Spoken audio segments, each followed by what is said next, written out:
ছাত্র রাজনীতি বন্ধ হয়, এই বৈষম্য বিরোধী নামক যে রাজনীতি এখন শুরু হয়েছে এটা বন্ধ হইতে হবে। ছাত্ররা পড়াশোনা করবে, ইউনিভার্সিটিতে ছাত্র সংসদ থাকবে, কিন্তু জাতীয় নাগরিক কমিটি বৈষম্য বিরোধী যে ছাত্র রাজনৈতিক দল এরা কিন্তু এখন রাজনীতি করতেছে, আর বাহিরে কিছুই না। কারণ তাদের দল আগামী 28শে ফেব্রুয়ারি রাজনৈতিক দল হিসেবে আত্মপ্রকাশ করতেছে। এখানে নেতারা তারা এমপি হওয়ার জন্য চেষ্টা করতেছে, তারা ভিন্ন নামে আরেকটা ছাত্র সংগঠন তৈরি করতেছে, যারা বলছে বৈষম্য বিরোধীদের সাথে আমাদের কানেকশন নাই, কিন্তু সবাই তারা তাদের দলের জন্যই কাজ করতেছে। তো তাহলে ছাত্র দল রাজনীতি করলে সমস্যা কোথায়? শিবির তো করতেছেই। আপনি বিষয়টা বুঝতে হবে, যদি ছাত্র রাজনীতি কোনো ক্যাম্পাসে বন্ধ হয় তাহলে সকল ধরনের বৈষম্য বিরোধী, জাতীয় নাগরিক, তারপরে হচ্ছে ছাত্র দল, ছাত্র শিবির সবারটা বন্ধ করে দেন। ছাত্রলীগ তো এখন নিষিদ্ধ হয়ে আছে, কিন্তু আপনারা বলবেন যে আমরা ছাত্র, আর বাকি যারা করতেছে তারা কি অছাত্র? ছাত্র দল যারা করতেছে তারাও তো ভাই ছাত্র। আপনারা যেমন ক্ষমতার জন্য যে কোনো কিছু ভূমিকা দিচ্ছেন, সরকারকে এটা দিচ্ছেন, তো তারাও তাদের জায়গা থেকে করবে। হিসাবটা ক্লিয়ার হইতে হবে, এখানে বৈষম্যের সুবিধা নেই। ঘটনার প্রেক্ষাপটে আজকে কুয়েটকে কেন্দ্র করে উত্তাল, সারা বাংলাদেশে উত্তাল। সারা বাংলাদেশের বৈষম্য বিরোধীরা ছাত্রদলকে বলছে তোমরা যে লুটপাট, চান্দাবাজ, ধান্দাবাজ আমরা কিন্তু জানি। 5 আগস্টের পর থেকে তোমাদেরকে দেখতে আসি, তোমরা যে মানে ধান্দা করার জন্য পাগল হয়ে গেছো। আমার কথা না ভাই, ওই যে টেলিভিশনে ফুটেজগুলো দেখেন, এই বিষয়গুলো কিন্তু সামনে আসছে। তো টুকিটাকি অভিযোগ কি বৈষম্য বিরোধীদের বেলা নাই? তারাও তো করতেছে বিভিন্ন জায়গায়। চান্দাবাজি না করুক, তদবির বাণিজ্য আছে, বিভিন্ন জায়গায় সিন্ডিকেটের সাথে জড়িয়ে গেছে। এগুলো আমার কথা না, সাংবাদিক ইলিয়াসের কথা। এখন আমি যখন নিউজটি করছি একটু আগে, মানে রাত 9টার দিক থেকে বিশ্ববিদ্যালয়ের রাজু ভাস্কর্য এলাকায় বৈষম্য বিরোধী ছাত্র আন্দোলনের কর্মসূচি চলছিল। অন্যদিকে রাজু ভাস্কর্য থেকে কিছু দূরে এই মুহূর্তে অবস্থান নিয়ে আছে আপনার ডাস ক্যাফেটেরিয়া এলাকায় ছাত্র দলের নেতাকর্মীরা, তারা বিক্ষোভ কিন্তু করছে পাল্টাপাল্টি। দুপুরে ছাত্র রাজনীতি বন্ধের দাবি নিয়ে খুলনা প্রকৌশল এবং প্রযুক্তি বিশ্ববিদ্যালয় কুয়েটে যে সংঘর্ষের ঘটনা ঘটেছে, আহতের সংখ্যা অর্ধশতাধিক ছাড়িয়ে গিয়েছে। এখন বৈষম্য বিরোধী যেই ছাত্ররা আছে এরা কিন্তু ডাইরেক্ট ছাত্র না, এরা রাজনৈতিক দলের অংশ। তারা বলছে যে এই ক্যাম্পাসে হবে না ছাত্র রাজনীতির ঠিকানা, ছাত্র রাজনীতির ঠিকানা এই কুয়েটে হবে না। দাবি মোদের একটাই, রাজনীতি মুক্ত ক্যাম্পাস চাই। এরপর তারা বিভিন্ন জায়গায় যখন ঘুরে ঘুরে স্লোগান দিচ্ছিল, তাদের নেতারা বিভিন্ন ধরনের উস্কানিমূলক কথা বলতেছিল, যেগুলো ছাত্রদলের গায়ে লাগতেছিল। ছাত্রদল অন অ্যাকশন, এই পাল্টা দাওয়াদাইয়ের মধ্যে এখন এই অবস্থা চলছে। এখন তারা বলছে যে এটা সুষ্ঠু বিচার করতে হবে, সরকার এটার বিরুদ্ধে অ্যাকশন নিতে হবে। কিন্তু সরকার অ্যাকশনটা কি নিবে? এটা কি ছাত্রলীগ যে এই ইস্যুতে সরকার দৌড় দিয়ে একটা সিদ্ধান্তে চলে যাবে? আমরা যদি এখন দেখি বাংলাদেশের বর্তমান প্রেক্ষাপটে আপনার এই দলগুলা মাঠে নামে, ছাত্র দল বা ছাত্র শিবির অথবা এই বৈষম্য বিরোধীরা, তাহলে এখানে কি পরিস্থিতি তৈরি হবে? আমরা কি এই বাংলাদেশ দেখতে চাইছিলাম ভাই? আমি যখন নিউজটা করছি একের পর এক নিউজ আপনারা নিশ্চয় দেখছেন, এখানে নানান ধরনের বক্তব্য উঠে আসছে। আর আমি সর্বশেষ ছাত্র রাজনীতি বন্ধ নিয়ে আমাদের ছাত্র দলের যিনি সাধারণ সম্পাদক আছেন তার একটা পোস্টও এই মুহূর্তে খুবই ভাইরাল।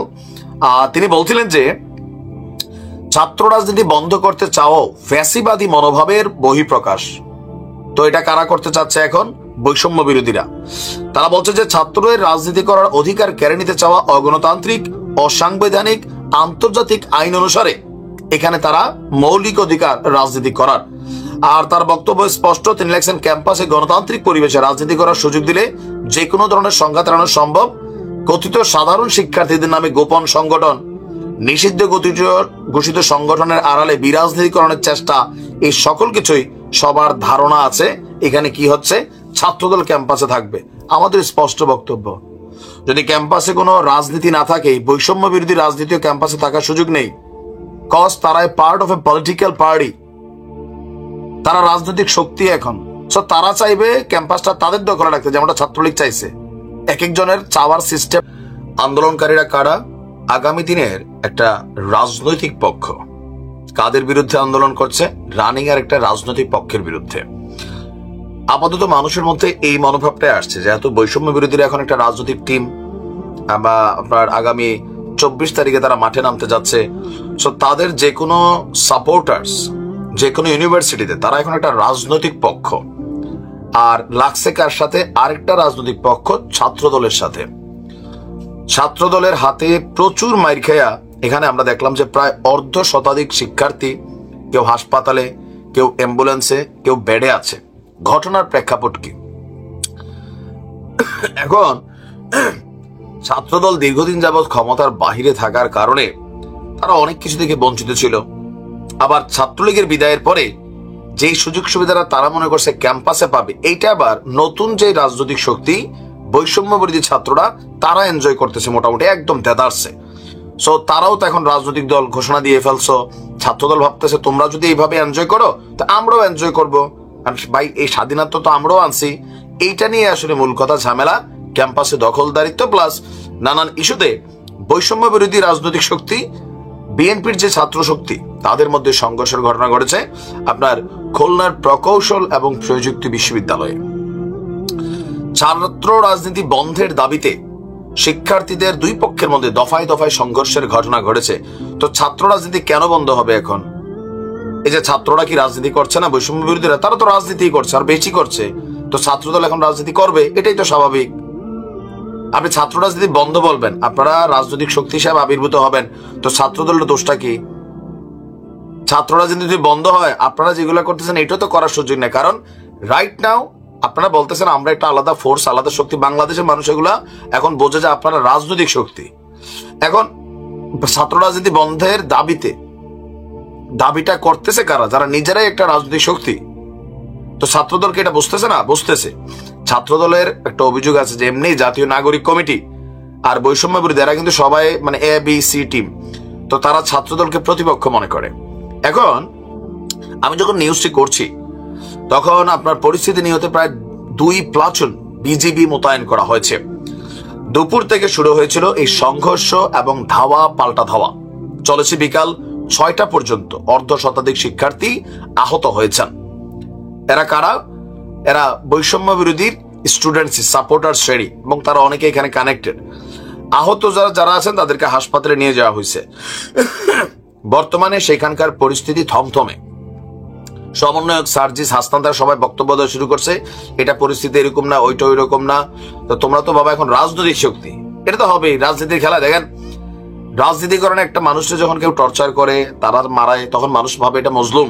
কিন্তু আপনি রাজনীতি করবেন, আপনি ক্ষমতার সাথে কানেক্টেড হবেন, তো ভাই এখানে মাঠে টিকে থাকতে হবে, লড়াই করে। এটা আমরা বাংলাদেশের মানুষ বুঝি। এদিকে এই শিক্ষার্থীদের উপর হামলার ঘটনায় ছাত্রদলের হামলার অভিযোগে বিক্ষোভ মিছিল এবং সমাবেশ চলছে দেশের বিভিন্ন জায়গায়। আপনার বৈষম্য বিরোধী ছাত্র আন্দোলন এই মুহূর্তে তারা নগরীর শিববাড়ি মোড়ে একটা কর্মসূচি পালন করছে।